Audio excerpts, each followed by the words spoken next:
pagsamba sa awit 29, verse 1-2. Purihin ninyo si Yahweh, mga nilikha sa kalangitan. Kilalanin ang kanyang lakas, ang kanyang kaluwalhatian. Purihin ang kanyang maluwalhating pangalan. Sambahin si Yahweh sa banal na kaayusan. Ang bunga na awit, Blessed Assurance.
Tayo po yung buwan panalangin.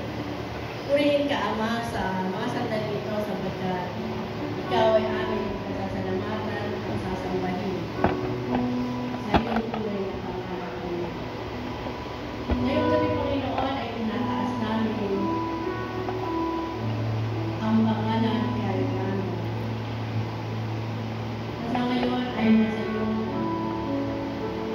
tahanan na kapisan mo dyan sa langit na rin. Sa gabi ito, Panginoon, ay hinihiling namin ang iyong banal na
sino po yung gustong magsalita, ay maaari na pong tumayo at magbigay ng pakikiram. Pamunahan ko po, kami po ay taos-puso, nakikiramay sa ating kapatid na Ate Doris, Mary at Ariel, at ang inyong anak na ngayon ay nagdadalang hapon sa kawalan ng ating nanay, Yolanda. Ang aming pamilya, Austria, Elsa and Jake, Austria, ay puso na nakikiramay po sa inyo.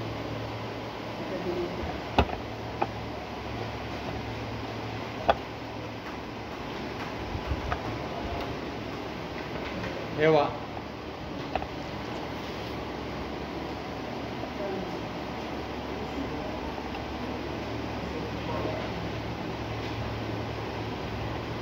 Ayan, sa pamilya po ni Donna, kaya Tita, kaya Ariel, ako po ay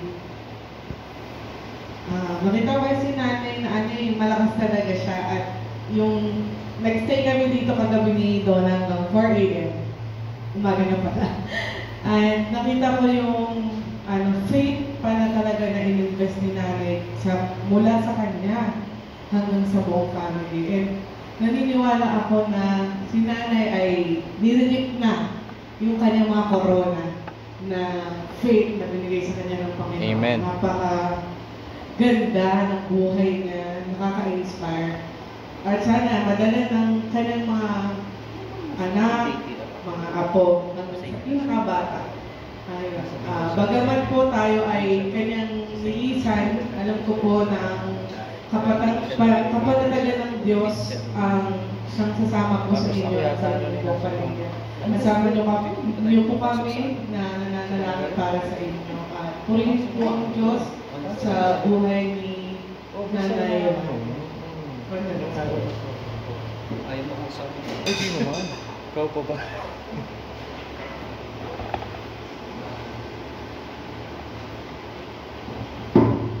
Tayo pong lahat ay tumayo sa pagbasa ng teksto natin pong pagdudulay sa gabi pong ito. Mula po sa aklat ng Juan, Kabanata 14, mga talatang 1 hanggang 7. Ang sabi po doon, huwag na kayong mabalisa, sumampalataya kayo sa Diyos, sumampalataya din kayo sa akin. Sa bahay ng aking ama ay maraming silid. Kung hindi ito totoo, sasabihin ko ba sa inyo, pupunta ako roon upang ipaghanda ko kayo ng inyong matitirhan. Kapag naipaghanda ko na kayo ng matitirhan, ako'y babalik at isasama ko kayo upang kayo'y makapiling ko kung saan ako naroon. At alam na ninyo ang daan papunta sa pupuntahan ko.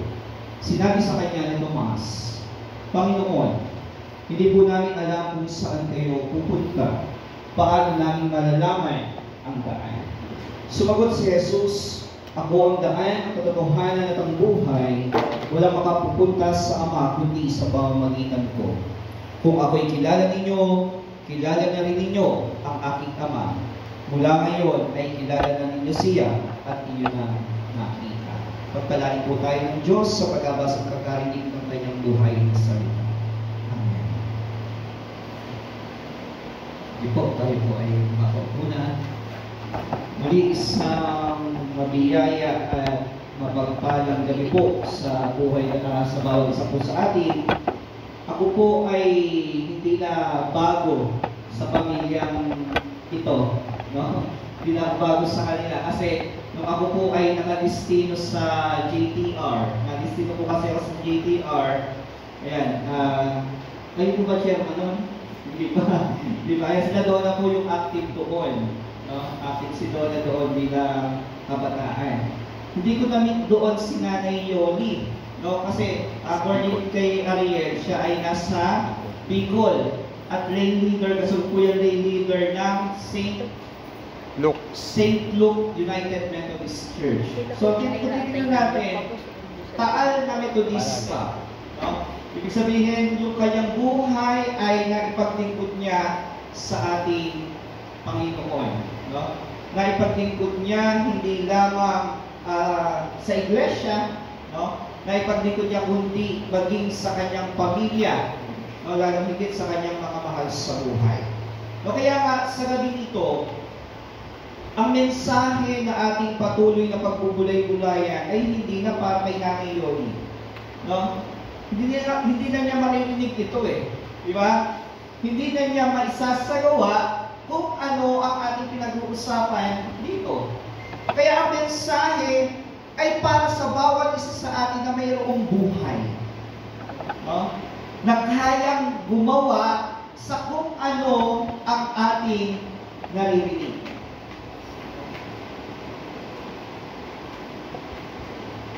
Ang kamatayan po ay napakahirap pag-usapan. No? Sapagkat yung ibang mga tao ay natatakot. Natatakot mamatay, natatakot humantong sa kamatayan. At isa sa pinakamasakit din na paghihiwalay ng tao, no, yung kanyang mahal sa buhay, ay ang kamatayan. Diba? Okay na sana kapag naghiwalay kayo, pupunta lang ng ibang lugar. Diba? Diba? Pupunta lang ng ibang bansa. May assurance tayo na sila ay babalik. Diba? Pero kapag ang paghihiwalay ay ang kamatayan ang siyang dahilan, andoon ang sakit, andoon ang pagdadalamhati, andoon ang hinagpis, nandoon ang pagluha sapagkat wala ng assurance na yung ating mahal sa buhay na namatay ay muling babalik. Kaya mahirap po na paghihiwalay ay ang kamatayan. Pero hindi po natin kayang iwasan ang kamatayan. Ito po ay darating at darating sa buhay ng tao. Sa mundong ito, kung ang kamatayan ay hindi natin maiiwasan, gayon din ang pagkabuhay. Di ba? Kaya bang pigilan ng isang magulang na isilang niya ang kanyang anak kung due date na? Di ba? Kung nakatakda na sa kanya yung paglabas sa sinapupunan ng kanyang ina, mapipigilan ba ng kanyang ina yun? Hindi. Same with kamatayan. Darating at darating sa buhay ng tao ang mamatay. According po sa ginawang pag-aaral, no, bawat segundo daw po ay may 3 tao na pumapanaw sa mundo. At kasama na po doon si Nanay Yoli. Pero dahil nga napakadami na nating taon na nilalagit sa mundong ito, gamit ang siyensya, pinipilit ng tao na pigilan ang kamatayan. So far, we have prolonged life, but never erase death. Nandiyan po ang mga gamot, nandiyan ang mga aparatong medikal, nandiyan ang mga doktor, pero hindi nila kayang pigilan ang kamatayan ng tao. Si Nanay Yoli, sinugod pa sa ospital, kaya lang ang ospital natin, pero hindi rin siya nakasulta.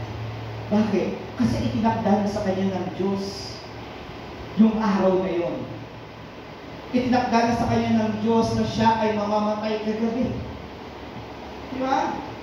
At sa bawat isa sa atin na nabubuhay pa, merong itinakda ang Diyos sa atin kung kailan tayo lilisan sa mundong ito.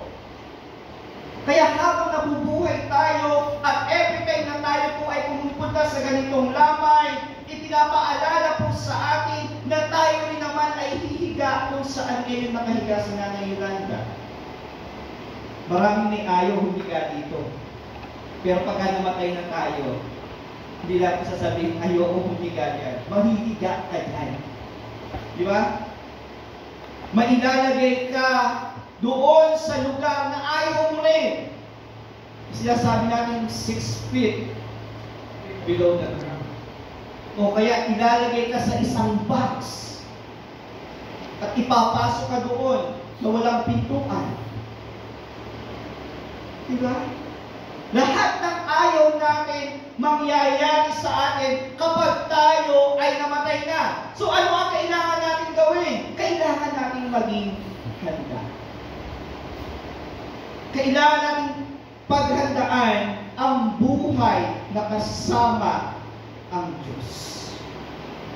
Kaya sa ating pong pinagbubulay-bulay ang mga talata, ang pahayag ng ating Panginoong Hesukristo, ang sabi niya, huwag na kayong mabalisa, sumampalataya kayo sa Diyos, sumampalataya din kayo sa akin. Kaya ang unang bagay na makikita po natin sa ating pinagbubulay-bulayan, may napakagandang hinahanap tayo sa buhay na walang hanggan sa langit. Mga kapatid, tayo po ay mga estranghero lamang sa mundo nito. Hindi po ito yung ating tunay na tahanan. Kahit na sabihin natin, meron tayong hawak na titulo, di ba? Kahit sabihin natin na pag-aari natin ang lupang iyon, pero ang lahat ng iyan ay iiwan natin sa mundo. Meron ba talaga si Tatay Yoli ngayon? O wala? Ganun din tayo. Ano ang sinasabi ng banal na kasulatan? Hubad kang lumabas sa sinapupunan ng iyong magulang, hubad ka rin babalik sa kaharian ng Diyos. Wala tayong madadala kahit singkong duli. Kasi kung duli pa po ba? Wala kaya singkong duli ba? Ibig sabihin, lahat ng naipundar natin sa mundong ito, magagarang sasakyan, magagarang damit, mga model na gadgets, lahat yun iiwan natin. Wala ni isa man tayong madadala sa langit. Pero ano ang sabi ng Panginoong Jesus? Sa bahay ng aking Ama ay maraming silid. Kung hindi ito totoo, sasabihin ko ba sa inyong pupunta ako roon upang ipaghanda ko kayo ng inyong matitirhan. At kapag naipaghanda ko na kayo ng matitirhan, ako'y babalik at isasama ko kayo upang kayo makapiling ko saan man ako naroon. Marahil ang sabi ng Diyos kay Nanay Yoli, okay na yung bahay mo dito sa langit. No? Puno na ng mga brilyantes. Diba? Okay na yung bahay mo. Fully finished na. Ang kailangan na lang ay ikaw para matirhan mo. Amen. Diba? Dito nagkakasakit siya. No? Umiinom siya ng gamot, nahihirapan siya. At ganoon din naman tayo. Nararanasan din natin ang paghihirap dito. Pero kung tayo mayroong pananampalataya at patuloy tayo naglilingkod sa Diyos, kapag tayo ay namatay, pupunta tayo sa piling ng Diyos, wala ng sakit, wala ng paghihirap. Pawang kaligayahan ang ating maranasan. Kaya ang sinasabi sa atin, mayroon po tayong napakagandang hinaharap sa buhay na walang hanggan. Pangalawang bagay na makikita natin doon sa ating naguguluhan sa takbo ng buhay, ang wika ng Panginoong Jesus, ako ang daan, ang katotohanan, at ang buhay. So mga kapatid, walang ni isa man sa atin ang makakapupunta sa langit kung hindi patuloy natin pinaglilingkuran ang Panginoong Jesucristo. Ang sabi niya, ako ang daan. Wala kang ibang daan patungo sa kalangitan, kundi ang Panginoong Jesus lamang. At siya rin ang magbibigay sa atin ng kaligtasan. In fact, nung siya po ay naghirap, nagpasa ng krus, nasugatan, napako sa krus, namatay, natubos na kaligtasan ng bawat isa sa atin. Meron na tayong salvation. Pero dahil nga habang tayo nabubuhay pa sa mundong ito, marami ang nadidistract tayo. Maraming nagiging kaagaw ang Panginoon.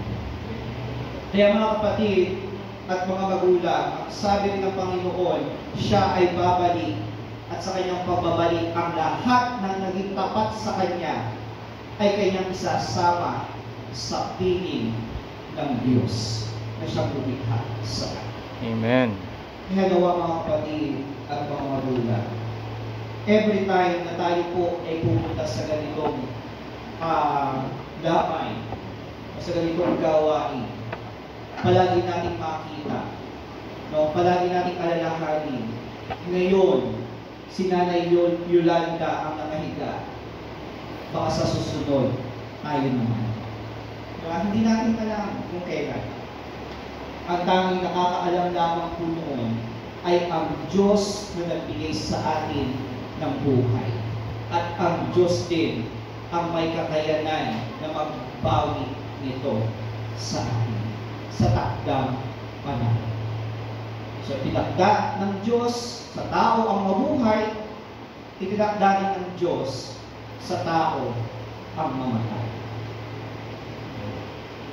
Si Alexander the Great po, no, yung pinakadakilang sundalo, no,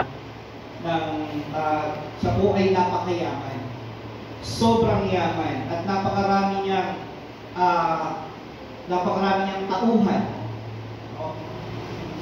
Ngayon, nung siya po ay naratay sa balik ng karamdaman, pinatawag niya yung kanyang mga leader. No? Meron siya mga namumuno no? May mga leader siya. At merong tagubilin si Alexander the Great. Ang sabi ni Alexander the Great sa kanyang mga leader, kapag ako ay namatay, ang gusto ko, ang aking mga kamay ay nakalawit sa kabao. Yung kanyang kamay, nakalawit daw sa kabao. Hindi naman nakalawit yung kamay ni Nanay Yolanda. At pangalawa, sabi niya, ang gusto ko rin, kapag ako'y dadali na sa aking huling hantungan, ang lahat ng magbubuhat sa akin ay yung mga dakila o mga kilalang mga doktor. Nagulat yung kanyang mga leader. Ang sabi, bakit po? Bakit gano'n ang gusto niyong mangyari? Ang sagot po ni Alexander the Great, nais kong nakalawit ang aking mga kamay sa kabaong upang ipakita sa lahat ng tao na kapag namatay, wala ni isa man ang madadala. Amen. At nais ko ng mga doktor ang magbuhat sa akin upang ipakita rin sa mga tao na walang magagawa, walang kakayahan ang doktor kapag panahon na ng kamatayan. At sa buhay natin ganun po mga kapatid. Kahit pinakadalubhasang doktor ang tumingin sa atin, kahit na ang gamot natin ay branded, di ba? Hindi generic, wala rin magagawa iyon. Basta itinakda ng Diyos ang kamatayan. Ang kailangan po natin sa panahon namin ngayon ay maging handa tayo. Maging handa tayo kung tayo man ay mamatay. Maging mabuting tao tayo. Masarap po kaya siguro, no, na kapag namatay tayo, pinag-uusapan pa tayo. Diba? Yung mga kabutihan na ginagawa natin. Hindi yung pagsilip sa atin sa kabaong ang sinasabi sa atin, okay na yung namatay siya. Kasi provision naman sa barangay yan, provision naman sa aming lugar yan. Gusto ba natin gano'n? Ang gusto natin, kapag namatay tayo, kahit ilang taon na ang lumipas, pinag-uusapan pa rin tayo dahil sa mabubuting ginawa natin nung tayo po ay nabubuhay. Amen. Tulad ni Nanay Yoli, ipinaglingkod niya ang kanyang buhay sa iglesia. Ipinaglingkod niya ang kanyang buhay sa Diyos na nagkaloob. Kaya naniniwala tayo na sa kanyang pagkamatay, sa kanyang pag-alis sa mundong ito, siya'y may uuwian na napakagandang tahanan na inihanda sa kanya ng Diyos. Sa pamilya po na naiwan ni Nanay Yoli, patuloy kayong yakapin ng ating Panginoon upang maranasan niyo po ang banal na kaaliwan ng Panginoon. Ang kagalakan natin dahil alam natin na kapiling na ni Nanay Yolanda ang Diyos na nanilihan. So, sa pangalan po ng ating iglesia, dito sa St. Paul United Methodist Church, ako po bilang administrative pastor, patuloy kaming nakikisang damdamin sa inyong pong pamilya upang maranasan nyo ang kapanatagan at kapayapaan na nagmumula sa Diyos. Muli, maglingkod tayo at patuloy natin panghawakan ang pangako ng Panginoon na kailanman ay hindi niya tayo iiwan at pababayaan. Amen.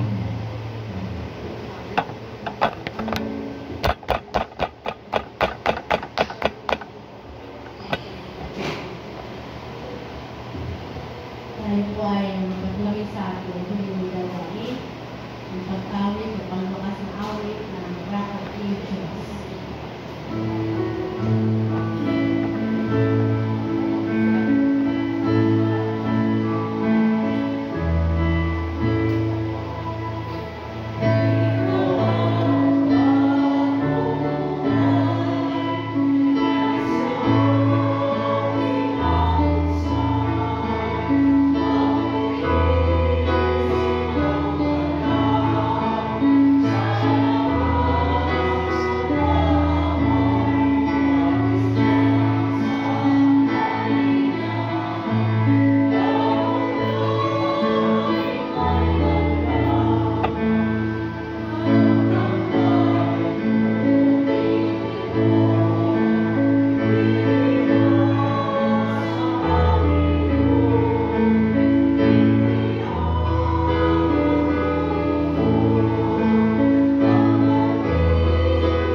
Tayo po ay tumayo, kayo ay manalangin.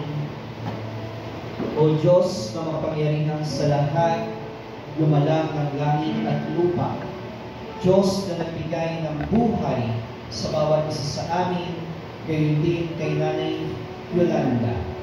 Lord, sa gabing ito, kami ay patuloy na lumalapit at dumudulog sa iyo, na nawa kami bilang iyong mga anak na biniyayaan ng buhay.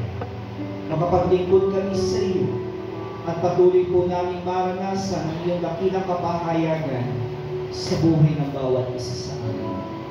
Dinadalangin din po namin, O Diyos, ang pamilya na naiwan ni Nanay Yolanda, nawa'y maranasan po nila ang kaaliwan na nagbumula sa iyo.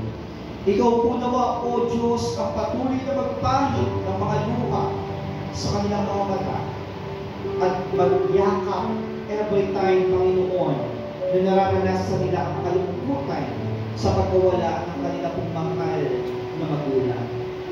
Tunay nga, O Diyos, dalangin din po namin ang pinansya ng mga kailangan ng kanilang pamilya.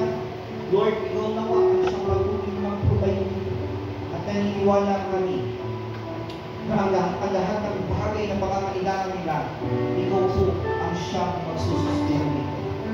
Sa bawat isa sa amin na ngayon ay nakikibahagi ng isang damdamin sa pamilya na naiwan ni Nanay Yolanda, maranasan po namin, O Diyos, ang masaganang biyaya at pagpapala. Salamat sa gabi ito, salamat sa iyong pagpapaalala sa amin, na kami maglingkod upang makasama ka namin makamit namin ang buhay na walang hanggan. Ito po dakilan Diyos ang aming panalangin na mayroong pagtitiwala sa makapangyarihang pangalan ng aming Panginoong Jesus. Amen.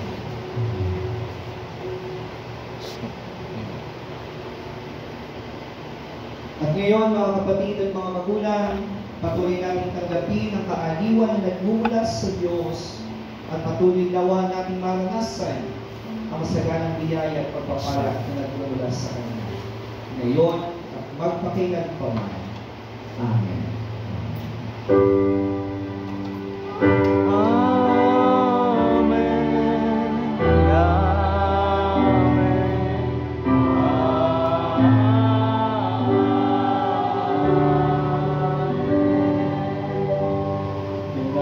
Bukas po ulit ay magsama-sama tayo sa pagsamba sa Panginoon sa lagang 7:30 ng gabi.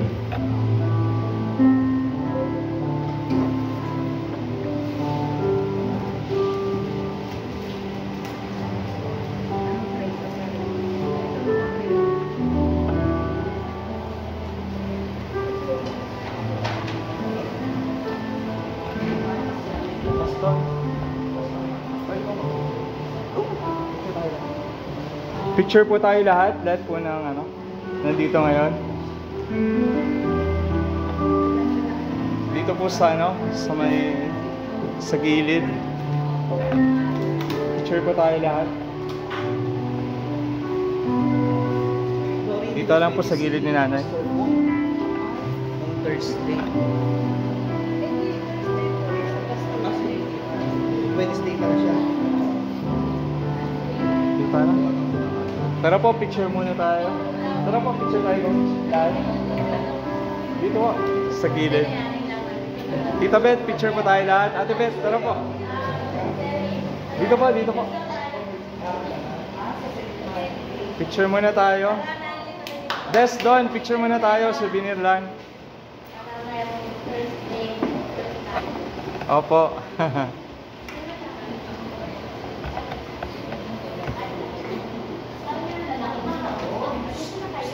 Sige po, dun po. Tara po.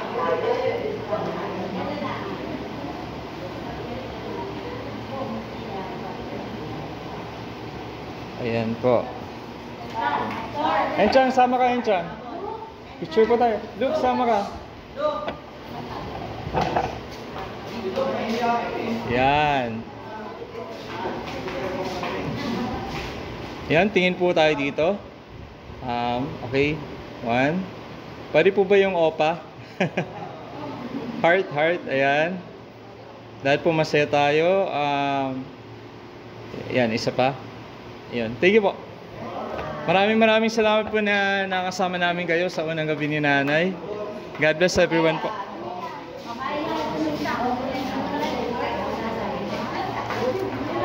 Picturean po kayo. Picturean po. Ito.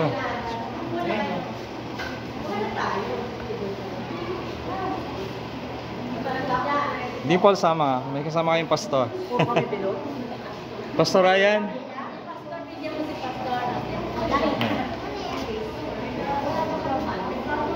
Thank you po.